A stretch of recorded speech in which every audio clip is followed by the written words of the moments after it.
बहुत समय पहले एक समृद्ध राज्य में राजा और रानी रहते थे। उनके पास धन, वैभव और प्रजा का प्रेम तो था, लेकिन वर्षों बीत जाने के बाद भी उनके जीवन में संतान का सुख नहीं आया। दुखी होकर राजा ने अनेक साधु संतों और योगियों को बुलवाया और एक विशाल महायज्ञ करवाया। यज्ञ की अग्नि से एक वृद्ध योगी प्रकट हुए और उन्होंने राजा को गुलाबी रंग का एक दिव्य सेब दिया। योगी ने कहा कि महारानी इसे रात के 12 बजे अपने शयन कक्ष में सिरहाने रखकर खाएं, तभी ये फल अपना असर दिखाएगा। राजा और रानी ने योगी की बात मान ली। उस रात महारानी ने गुलाबी सेब अपने सिरहाने रख दिया, लेकिन नियति को कुछ और ही मंजूर था। रात के लगभग 10 बजे एक काला सांप चुपचाप वहां आया और उस सेब को पूरा नहीं बल्कि थोड़ा थोड़ा कुतर गया। आधी रात को महारानी की नींद खुली और अनजाने में उन्होंने वही सेब खा लिया, बिना ये जाने कि उस पर सांप के दांत लग चुके थे। कुछ समय बाद महारानी गर्भवती हुई और फिर राजमहल में एक सुंदर राजकुमारी का जन्म हुआ। पूरा राज्य खुशी से झूम उठा। राजा ने राजकुमारी की कुंडली देखने के लिए ज्योतिषियों को बुलाया।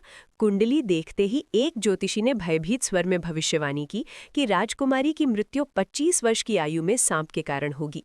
ये सुनकर राजा रानी भयभीत हो गए। अनहोनी से बचने के लिए उन्होंने राजकुमारी का विवाह 20 वर्ष की आयु में ही एक वीर और धर्मात्मा राजकुमार से कर दिया और उसे महल में ही घर जमाई बनाकर रख लिया, ताकि राजकुमारी हर समय उनकी निगरानी में रहे। समय बीतता गया और जैसे जैसे राजकुमारी का 25वां वर्ष पास आने लगा, महल में अजीब घटनाएं होने लगी। रात को दिए अपने आप बुझ जाते और सांपों की फुफकार सुनाई देती। जन्मदिन की रात अचानक महल के द्वार खुल गए और एक विशाल सांप के रूप में स्वयं यमराज प्रकट हुए। उन्होंने कहा कि राजकुमारी की मृत्यु निश्चित है। तभी राजकुमार ने साहस दिखाते हुए प्रश्न किया कि यदि मृत्यु निश्चित थी तो सेब आधा क्यों कुतरा गया। उसी क्षण वृद्ध योगी प्रकट हुए और बोले कि क्योंकि सेब अधूरा खाया गया था, इसलिए मृत्यु भी पूरी नहीं बल्कि अधूरी लिखी गई थी। प्रेम और त्याग से प्रभावित होकर राजकुमार ने अपने जीवन का आधा भाग राजकुमारी को समर्पित कर दिया। यमराज मुस्कुराए, सांप मिट्टी में बदल गया और राजकुमारी की जान बच गई। तब से ये कथा लोगों को सिखाती है कि भाग्य कितना भी कठोर क्यों ना हो, सच्चा प्रेम उसे भी बदल सकता है। लाइक और सब्सक्राइब तो बनता है।